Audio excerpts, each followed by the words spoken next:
अभी तक भगवान का यज्ञोपवीत संस्कार नहीं हुआ है। तो सुखदेव जी कहते हैं परीक्षित, इसके बाद वसुदेव जी ने अपने पुरोहित जो थे गर्गाचार्य जी तथा दूसरे ब्राह्मणों से दोनों पुत्रों का विधि पूर्वक द्विजाति समुचित यज्ञोपवीत संस्कार करवाया। उन्होंने विविध प्रकार के वस्त्र और आभूषणों से ब्राह्मणों का सत्कार करके उन्हें बहुत सी दक्षिणा तथा बछड़ों वाली गौएं प्रदान की। सभी गौएं गले में सोने की माला पहने हुए थी तथा और भी बहुत से आभूषण एवं रेशमी वस्त्रों की मालाओं से विभूषित थी। इस प्रकार यदुवंश के आचार्य गर्ग जी से संस्कार कराकर बलराम जी और भगवान श्री कृष्ण द्विजत्व को प्राप्त हुए, ब्राह्मणत्व को प्राप्त हुए।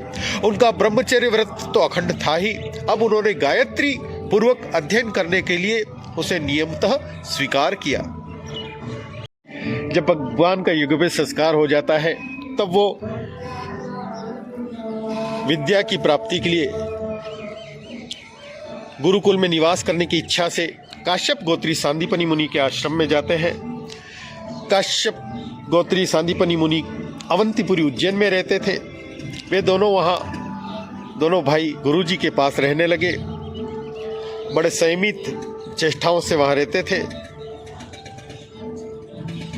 जो चंचलता भगवान व्रत क्षेत्र में करते थे वो उन्होंने बिल्कुल वहां छिपा कर रख दी एक प्रकार से। और गुरुजी तो उनका आदर करते ही थे, लेकिन भगवान श्री कृष्ण और बलराम जी ने गुरु की कैसे उत्तम सेवा करनी चाहिए इसका आदर्श लोगों के सामने रखते हुए बड़ी भक्ति से इष्टदेव के समान उनकी सेवा की, अद्भुत सेवा की। और उन्होंने कोई विशेष सुविधा उनको वहाँ पे गुरुकुल में नहीं थी। सामान्य बालकों की तरह भगवान त्रिलोकी के स्वामी वहाँ रहे और गुरु सांदीप ने उनकी शुद्ध भाव सेवा से बड़े प्रसन्न हुए और उन्होंने दोनों भाइयों को 6 अंग उपनिषदों सहित सब वेदों की दी शिक्षा, धनुर्वेद, मनुस्मृति, धर्मशास्त्र, मीमांसा और जितने भी विद्याएं हो सकती थी सबकी सब गुरु ने उनको प्रदान की और 6 वेदों से युक्त राजनीति का भी अध्ययन कराया। हे परीक्षित, भगवान श्री कृष्ण और बलराम सारी विद्याओं के प्रवर्तक हैं। इस समय केवल श्रेष्ठ मनुष्य का व्यवहार करते हुए वे अध्ययन कर रहे थे और दोनों की बुद्धि इतनी तीक्ष्ण थी कि एक बार कहने पर ही सारी विद्याएं उन्होंने सीख ली। केवल 64 दिन रात ही संयम शिरोमणि दोनों भाइयों ने 64 कलाओं का ज्ञान प्राप्त कर लिया। इस प्रकार अध्ययन समाप्त होने पर सांदीपनि मुनि से उन्होंने प्रार्थना की कि हे गुरुदेव, जो आपकी इच्छा हो वो आप गुरु दक्षिणा बोलिए। तो सांदीपनि मुनि ने अपनी पत्नी से सलाह करके उनसे कहा कि प्रभास क्षेत्र में हमारा बालक समुद्र में डूबकर मर गया था, आप लोग उसको ला दीजिए। भगवान ने कहा ठीक। बलराम जी और श्री कृष्ण का पराक्रम अनंत था, दोनों ही महारथी थे। उन्होंने बहुत अच्छा ऐसा कहकर गुरु की आज्ञा स्वीकार की और रथ पर सवार होकर प्रभास क्षेत्र में गए। वे समुद्र तट पर जाकर क्षण भर बैठे। समुद्र ने यह सोचा कि साक्षात परमेश्वर आए हैं। पूजा की सामग्री लेकर समुद्र सामने उपस्थित होता है। तो श्री कृष्ण कहते हैं, समुद्र तुम यहाँ अपनी तरंगों में हमारे गुरुपुत्र को बहा ले गए थे, उसको शीघ्र लाकर हमें दो।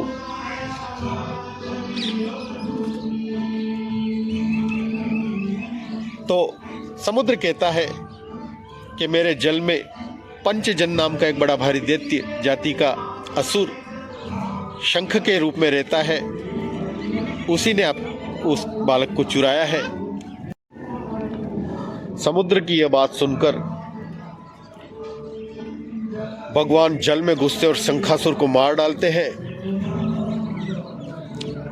लेकिन वहां पे उनको वो बालक नहीं मिलता है, गुरुपुत्र।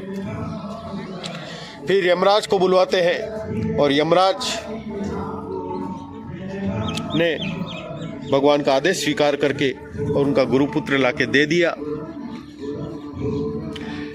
फिर उज्जैन लौट आते हैं और अपने गुरुदेव को सौंपकर कहा कि आप और जो कुछ चाहे मुझसे मांग लीजिए। गुरुदेव कहते हैं, बेटा तुम दोनों भली भांति गुरु दक्षिणा दी है, अब मुझे क्या चाहिए। तुम्हारी पढ़ी हुई इस विद्या लोक और परलोक में सदा नवीन बनी रहे, कभी विस्मृत न हो। हे बेटा, मुझे सब कुछ मिल गया है,